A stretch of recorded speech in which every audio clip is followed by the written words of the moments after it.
Today we have another interesting story from a convert to Islam. So we're here today with Sister Nancy, who's been Muslim for some 10 years now. And without any further ado, I'd like to go ahead and just turn the mic over to her and let her begin by telling us a bit about her background, where she grew up, and her religious beliefs and so forth and so on. So without any further ado, Assalamu alaikum wa rahmatullah. Welcome, and we're happy to have you here.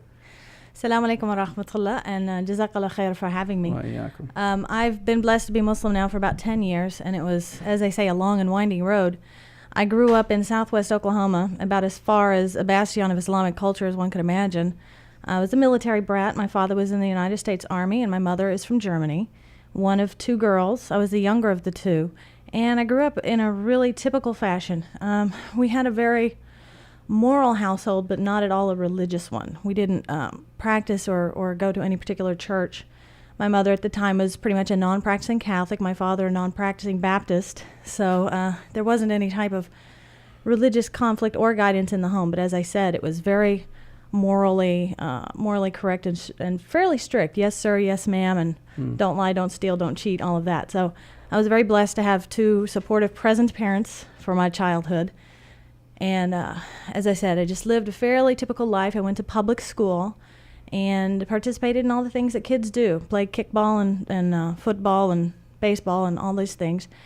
And I would say, even by the time I was a preteen, I remember I would be going to different churches in my neighborhood with some of the kids that I went to school with, because I knew there was something that I was looking for. And the options are fairly limited down there. It's Baptist, Southern Baptist, or Missionary Baptist. And once I went to these different places and I wasn't really satisfied with what I saw, I kind of put it on the back burner for a while. And, life goes on. You do what you need to do as you're growing up, going to high school. You get a job, you get out in the workforce, and your life is, you get up, you go to work, you come home, you watch whatever sitcom happens to be on TV. And on the weekends, you go get in your car and, go out to the lake, and that's it. That's life, and there was nothing much to it. And also being in a military town of Oklahoma, it just wasn't that much available there. So I spent quite a few forgetful years until my early 20s, not really thinking about God, not really concerning myself with it because I was too much caught up in this dunya, in this worldly life. And then at one point, after a pretty traumatic episode in my life, I started searching for God again actively. I started reading the Bible, the Old and the New Testament, and it was really the first time I had read the New Testament, and the concept of Jesus really appealed to me, because the dichotomy with Christianity is that the God of the Old Testament is seen as very forbidding and very stern and very, go kill those people in the land and take over, and then Jesus is seen as love and kindness and all these things that we want, and forgiveness. And so I thought, well, maybe if I called myself a Christian, then I could really get into this love part. But ultimately, I wasn't really comfortable with it. There were just too many things wrong with the concept of original sin. As I said, the dichotomy between God and Jesus, how could God be so mean and Jesus be so nice? And so even though I did study and read on my own, I didn't go to any other churches, and I had fallen away from my religious studies until I met this man who came into my restaurant where I worked, and I noticed he had the little tzitzit that the Jews wear hanging from his clothes, and he had on a kippah and the regalia of an Orthodox Jew, and he had mentioned that we needed to get a new person to fix our air conditioning because he was going to be leaving and going to Israel. And for some reason, I realized I needed to talk to this man. I said, I didn't help but overhear, you said you're going to Israel? And he stopped and he said, yeah, my name is such and such and so. Ultimately, we had a conversation, and I ended up going to his house, and he started teaching me the Hebrew language. And I think there were 7 Jews in Lawton, Oklahoma, where I was at this time. And he started teaching me the Hebrew language, introduced me to his wife and family. And I was really caught up in the fact of, not having to think of Jesus as God, which was something I always had trouble with. And I figured and hoped that my questions on a lot of the issues with the Old Testament or the Torah would be answers as I went along. So I studied with him, 3 or 4 months, and then at that time I was able to come to Kansas City where my mother lived. She came and got me and rescued me from Oklahoma. And I continued to study Judaism. I didn't just study Judaism, however. I studied Judaism with the Hasidic Lubavitcher Jews. These are the ultra-Orthodox. Perhaps you're familiar with them, wearing the black coats and the black hats and the side curls. Very Orthodox and somewhat out of place in Kansas City, but they were very activist. And they were teaching people that you didn't have to become a Jew. You could be what's called a B'nai Noach. If you keep the 7 Noachite commandments, which are 7 of the 10 commandments, which I can't remember which ones you didn't have to keep that they did. But then you could be a righteous person, a righteous goy. And I studied, and I thought, that's not enough for me. I want to go the whole way with this. And I really was studying Judaism. And I spent my Sabbaths with them and their family. But although I was enjoying the fellowship and the friendships that I made, my questions were not being answered. Why was Moses considered disobedient because he struck the rock instead of speaking to it? Why am I supposed to believe that prophets of God did horrible sins and things which we can read in the Old Testament? I won't really go into details because actually it's quite distasteful, and I don't even like saying the words on my lips. But to accuse a prophet of idol worship and of adultery and murder is a pretty serious thing.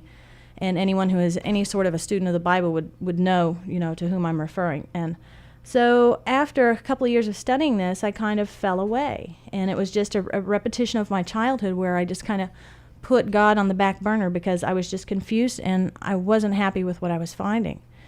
And as it happens, I jogged in the little community where I lived. And every day I would go in to get my newspaper and something to drink from the local convenience store.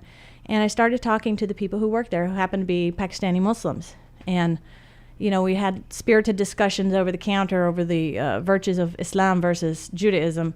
And at the time, I was pretty firm in my faith, I thought, even though I was drifting away from the community. So it was quite a spirited debate.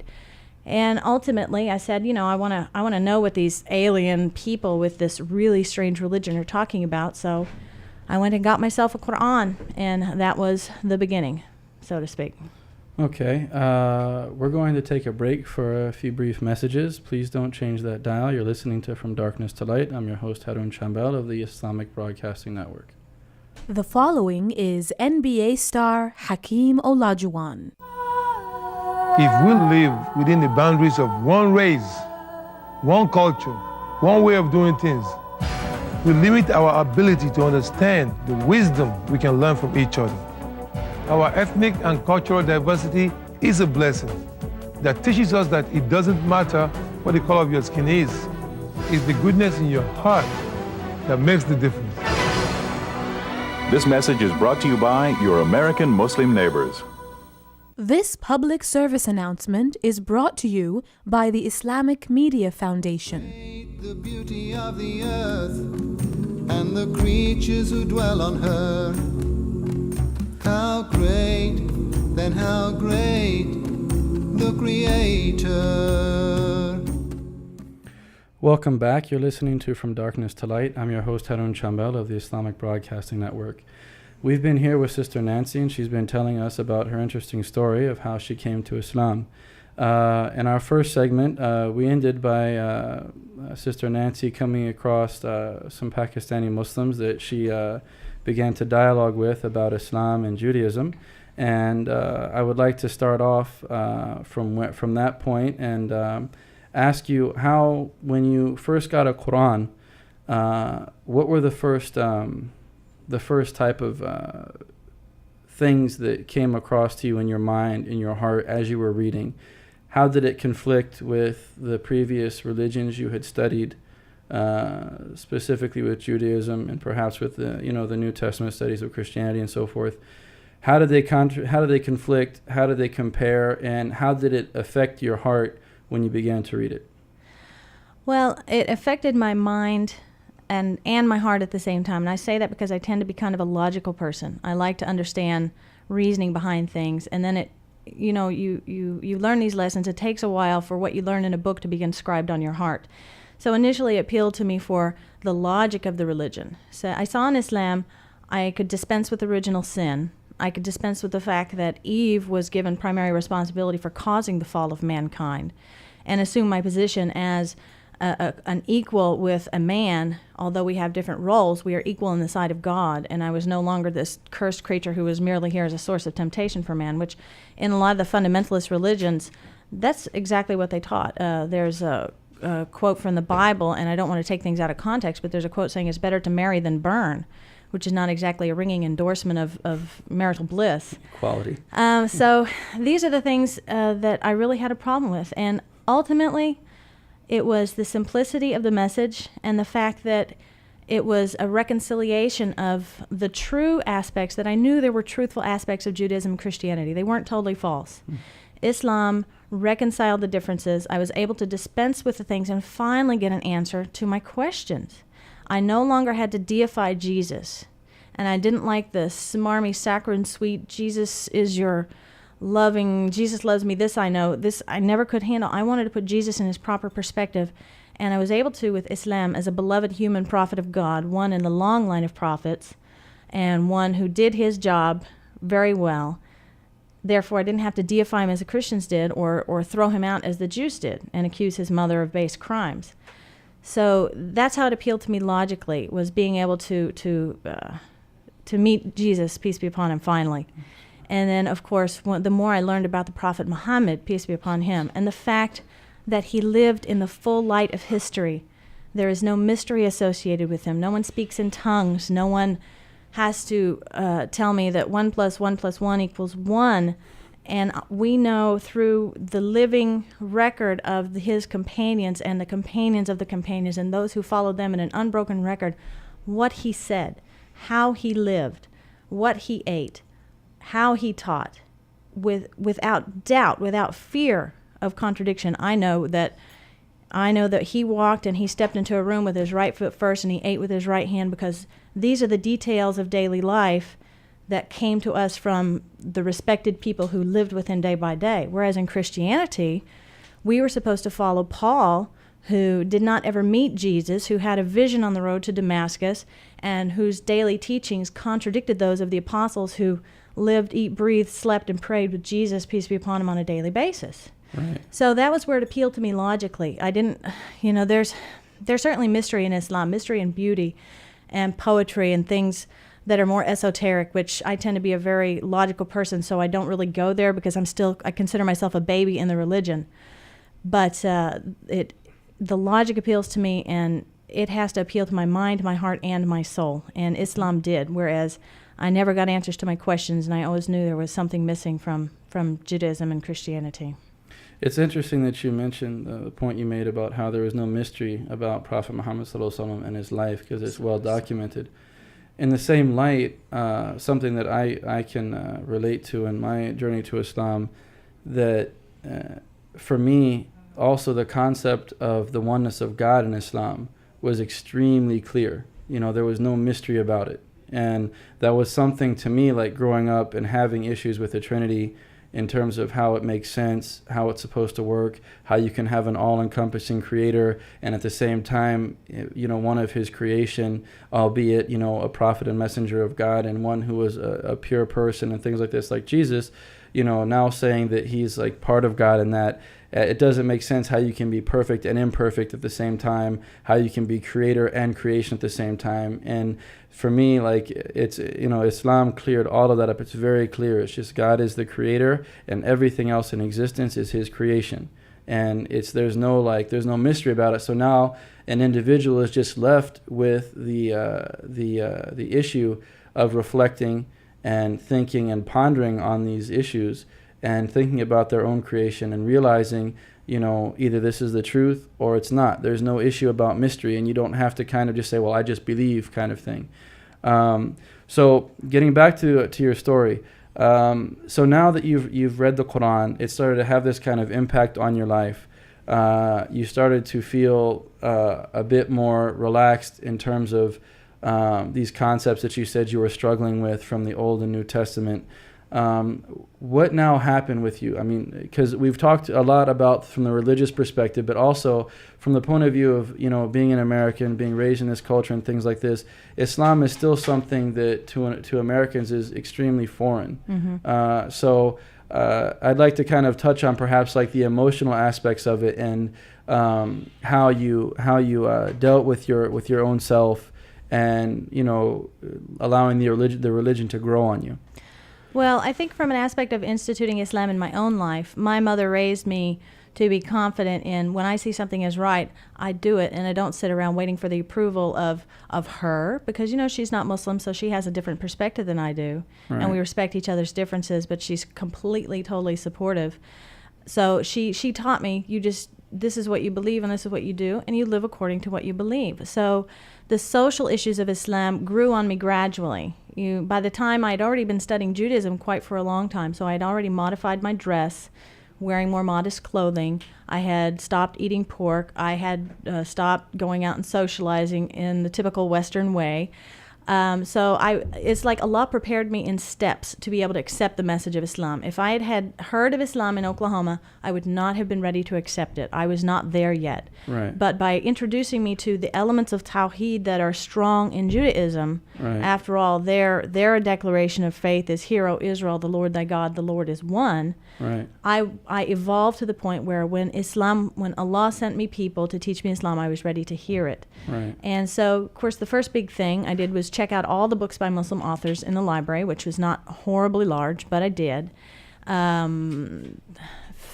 Fundamentals of Islam, the basic books, and how to pray, and how to do this, why Muslims do what they do, and how they believe. Right. Then the next big step is go to the Islamic Center. And right. That's the terrifying thing, because you're walking in there. I don't care how many friends you have who are Muslim.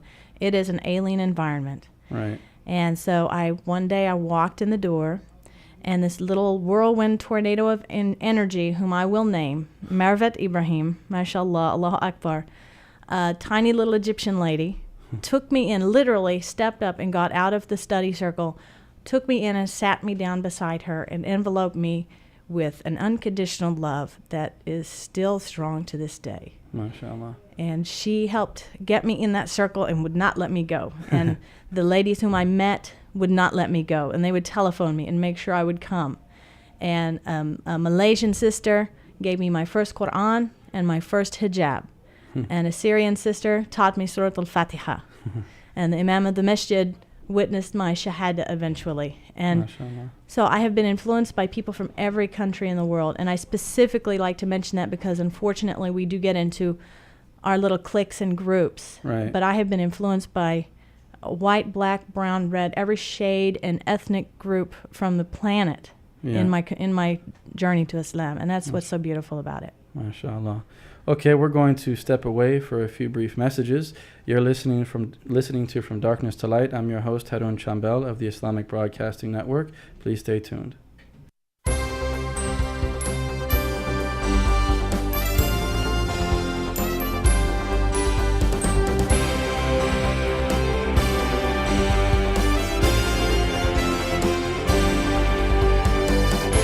Sponsor a program on the Islamic Broadcasting Network, IBN. Expose your organization or business name to the listeners of IBN in the Washington, D.C. metro area and nationwide and worldwide through our live internet broadcast. Support IBN Dawah efforts. Make the call and sponsor a program today. Get your name into thousands of homes nationwide and worldwide. For more information, call IBN at 703-241-9659. Above the lives of men, weeping rivers for thousands of years. But how many hearts are closed to the wonders of this sight? Welcome back. You're listening to From Darkness to Light. I'm your host, Harun Chambel of the Islamic Broadcasting Network. We've been here today with Sister Nancy, and she's been telling us about her journey to Islam. In this last segment, I would like to perhaps have you discuss with us what you believe is the greatest challenge that you have faced since becoming a Muslim and embracing Islam, and what sort of exercises or practices within the faith that you have tried to do to overcome this struggle, this issue, and to get victory over it. So, please, Bismillah. Well, I think the biggest struggle, of course, is the same struggle we all go through, and that's the struggle, the jihad an-nafs, the struggle with our own base instincts and our own base desires. And for me, I would say still the biggest struggle is the daily discipline of prayer, of salah. I learned about the fundamentals of the faith, and I accept them wholeheartedly. I wear the scarf, the hijab, I cover with no difficulty. It's something that Allah has blessed me with, that I have not had any challenges. But the daily discipline of the salah, learning it correctly, praying it at the correct times, praying with the khushu', with the sincerity and the concentration. And I think this is a big thing for a lot of reverts to Islam, simply because, number one, we're praying in a tongue that is not necessarily familiar to us, although I'm blessed to have learned enough Arabic that, I know what I'm saying when I pray. Right. It's unfamiliar to us. We're not used to taking this time out of our daily routine. And some of us are just more organized than others, and I'm not one of those horribly organized persons, so it has been a daily struggle. I'm blessed right now with a supportive husband who helps remind me. I'm blessed with a small son for whom I need to be a role model, and seeing him look at me like, Mommy, you make wudu, Mommy, you pray, really helps get me off the couch and onto the masalla. Right. Simple things like making sure I have clean prayer clothes available upstairs and downstairs wherever I happen to be. Make sure I try and keep my wudu. I make my ritual ablution as much as possible, so I'm always ready to pray when the moment comes. I have the azan software on my computer so I don't forget when the prayer is. Make sure I try and schedule my errands so that I'm somewhere where I can pray, where it's not, out in the middle of traffic on the Beltway. Right. These are my struggles, and I am not perfect, and I'm still struggling with it today after having been Muslim for 10 years. And I know that's a big issue with a lot of people. So, in terms of the actual salah itself, what kind of things within, because of the struggle that you've been making with it and trying to do the things that you mentioned about being in a state of wudu, being in places where you'll be able to make salah in their proper times, things like this, how have you seen these kind of efforts manifest into results? Well, I think, number one, success builds upon success. Right. And it helps you develop a routine, which some people it just takes longer to develop a routine than others. I am not a creature of habit. Right. The fruits of it, number one, it helps me get out more, actually, because I make sure I socialize with good, strong sisters, so that when we're somewhere at a halaqah or at a potluck or somewhere we're learning, I know we're all going to pray at the same time. So It helps strengthen my social ties with the sisters. Right. It helps strengthen my son, who can now, follow along with me as we recite Surah Al-Fatiha. Yeah. It has helped my relationship with my husband, because we know that we're putting Allah first. And, if you don't do your duty to Allah, you will not do your duty to your spouse. So it's something I take very seriously, and I live in a constant state of guilt when I backslide, which is a good thing, because as long as it moves me to correct my actions. What kind of, in closing, what kind of general advice could you give to our listeners? If you are a new Muslim, or if you are a lifelong Muslim who has not been practicing his or her Islam as you would like to, before you do anything else, get right with Allah. Start now. Even if all you know is Bismillahir Rahmanir Rahim, you start with that. You get a prayer book. The first and most important thing is to learn the prayer. And if you're a new Muslim sister or a new Muslim brother, don't get married right away. Wait until you learn about your rights and responsibilities in Islam so you can be a good Muslim spouse. Okay. Thank you very much. We've had an interesting time here with you, and we ask Allah subhanahu wa ta'ala to bless us in this effort. Ameen. And to give us abundant fruits from this effort. Ameen.